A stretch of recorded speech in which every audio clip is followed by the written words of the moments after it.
Nëse e shpenzon pasurinë tënde për hir të Allahut, atëherë dijeni se ai me të vërtetë shpërblehet shpejt. Thënia në fjalë nga Imam Aliu thekson rëndësinë e shpenzimit të pasurisë për hir të Allahut. Kurani thekson virtytin e shpenzimit në rrugën e Allahut në ajete të shumta.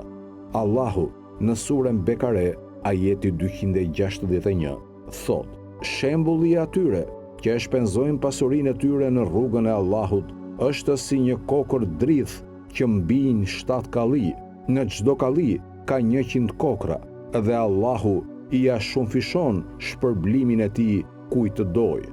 Dhe Allahu është gjithëpërfshirës dhe i gjithëdijshëm. Ky ajet ilustron shpërblimin dhe bekimet e pamas që vijnë nga shpenzimet në rrugën e Allahut, ashtu si një fare vetme mund të japë një korrje të bollshme. Akti i dhënies për hir të Allahut e shumëfishon pasurinë dhe bekimet e dikujt. Bujaria e Allahut nuk njeh kufi, edhe ai i shpërblen robërit e tij me bollok për veprat e tyre bamirëse. Një ajet tjetër që mbështet këtë thënie gjendet në surën Hadid, ajeti 11.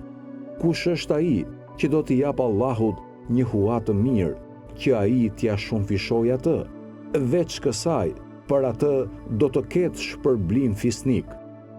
Ky ajet nxjerr në pah konceptin e dhënies së huas Allahut, duke shpenzuar për çështjen e tij.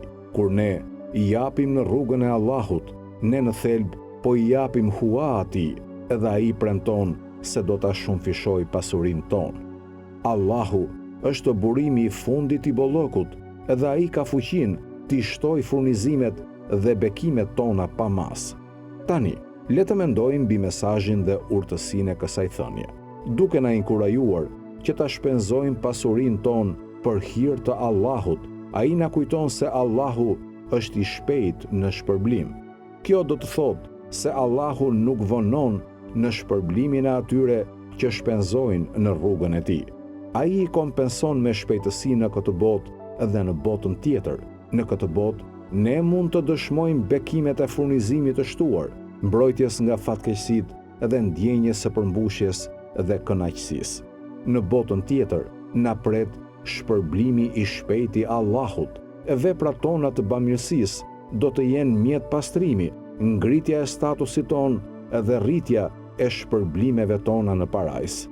Profeti Muhammed ka thënë: lëmosha nuk e pakson pasurinë, dhe Allahu i ashton nderin atij që fal, dhe askush nuk e përul veten për hir të Allahut, përveç se Allahu i ja lartëson pozitën e tij.